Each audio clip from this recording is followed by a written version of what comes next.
सफेद चांदनी बिछे तख्त पर बगुले के परों से ज्यादा सफेद बालों वाली दादी बिल्कुल संगमरमर का भद्दा सा ढेर मालूम होती थी, जैसे उनके जिस्म में खून की एक बूंद भी न हो। उनकी हल्की सुरमई आंखों की पुतलियों तक पर सफेदी रिंग आई थी और जब वो अपनी बेनूर आंखें खोलती तो ऐसा मालूम होता था सब प्रवचन बंद है, खिड़कियां पर्दों के पीछे सहमी छिपी बैठी है। उन्हें देखकर आंखें चौंधी आने लगती थी, जैसे इर्द गिर्द पीसी हुई चांदी का गुबार हो, सफेद चिंगारियों से फूट रही हो। उनके चेहरे पर पाकीज़गी और दोशीज़गी का नूर था।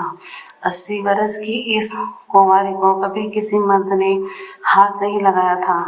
जब वो 13-14 बरस की थी तो बिल्कुल फूलों का गुच्छा लगती थी। कमर से नीचे झूलते हुए सुनहरे बाल उनके हुस्न था कि सबकी नींदें हराम हो गई थी।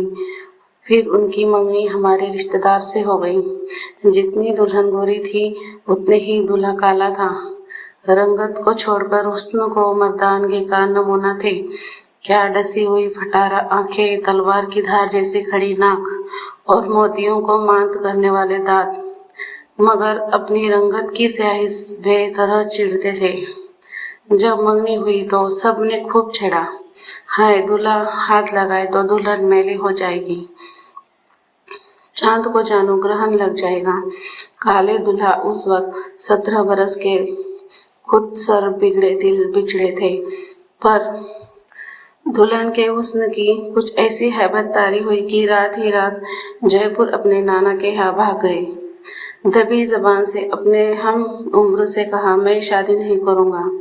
ये वो ज़माना था जब चूचरा करने वालों को जूते से दुरुस्त कर लिया जाता था। एक बार मंगनी हो जाए तो फिर तोड़ने की मजाल नहीं थी। और फिर दुल्हन में अब क्या था, यही कि वो बहुत ही हसीन थी। दुनिया हुस्न की दीवानी है और अब हुस्न से नाला बंद मजा की वो मगरूर है। दबी जबान से कहा, कैसे मालूम हुआ, जबकि कोई मुसीबत नहीं, मगर हुस्न जाहिर है मगरूर होता है और काले दूल्हा किसी का गुरूर झेल जाए ये नामुमकिन। नाक पर मक्खी बिठाने के रवादार न थे। बहुत समझाया कि वो तुम्हारे शादी में आने के बाद तुम्हारी होगी, तुम्हारे हुक्म से दिन को रात और रात को दिन कहेगी, जिधर बिठाओगे बैठेगी, उठाओगे उठेगी। कुछ जूते भी पड़े और आखिरकार काले दूल्हे को पकड़कर बुलाया गया और शादी कर दी गई। बारातियों ने कोई गीत गा दिया। कुछ गोरी दुल्हन और काले दूल्हा का इस पर काले दूल्हे फनफना उठे। ऊपर से किसी ने चुपता हुआ एक शेर पढ़ लिया। फिर तो बिल्कुल ही गुस्सा हो गए, मगर किसी ने उनके तंतना को संजीदगी से न लिया। मजाक ही समझे रहे और छेड़ते रहे। दूल्हा जब दुल्हन के कमरे में पहुंचे तो लाल लाल चमकदार फूलों में उलझी सुलझी दुल्हन देखकर पसीने छूट गए। उसके सफेद रेशमी हाथ देकर खून सवार हो गया। जी चाह अपनी स्याही इस सफेदी में ऐसे घोंट डाले कि इम्तियाज खत्म हो जाए। कांपते हाथों से घूंघट उठाने लगे तो वो दुल्हन बिल्कुल आंधी हो गई। अच्छा तुम खुद ही घूंघट उठा दो, दुल्हन और नीचे झुक गई। हम कहते हैं घूंघट उठाओ, डटक कर बोले। दुल्हन बिल्कुल चुप हो गई।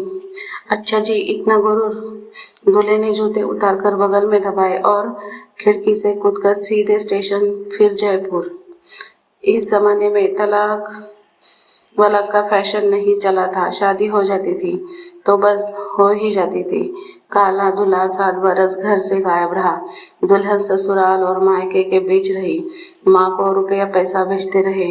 घर की औरतों को पता था कि दुल्हन अनछुई रह गई। होते होते मर्द तक बात पहुंची। काले दूल्हे से पूछताछ हुई, वो मगरूर है, कैसे मालूम? हमने कहा घूंघट उठाओ, नहीं सुना। अजब सन की हो माँ, कहीं दुल्हन खुद घूंघट उठाती, तुमने उठाया होता? हरगिज नहीं, मैंने कसम खाई है वो खुद घूंघट नहीं उठाएंगी तो चूल्हे में जाए। माँ अजब नामर्द हो, दुल्हन से घूंघट उठाने को कहते हो, फिर कहोगे वो आगे भी पेशकदमी करे। गोरी बहू के माँ बाप इकलौती बेटी के गम में घूटते लगे। बच्चे में क्या खराबी थी कि दूल्हे ने हाथ न लगाया। ऐसा अंधेर तो ना देखा न सुना। काले दूल्हे ने अपनी मर्दानगी के सबूत में औरतबाजी, लोटेबाजी, मुर्गबाजी, कबूतरबाजी, गरज कोई बाजी न छोड़ी और गोरी बहू घूंघट में सुलगती रही। नानी और माँ की हालत खराब हुई तो 7 बरस बाद काला दूल्हा घर लौटा। इस मौके को अच्छा समझकर फिर बीवी से उनका मिलाप कराने की कोशिश की गई। फिर से गोरी बहू दुल्हन बनाई गई, मगर काले दूल्हे ने कहा दिया, अपनी माँ की कसम खा चुका हूँ, घूंघट मैं नहीं उठाऊंगा।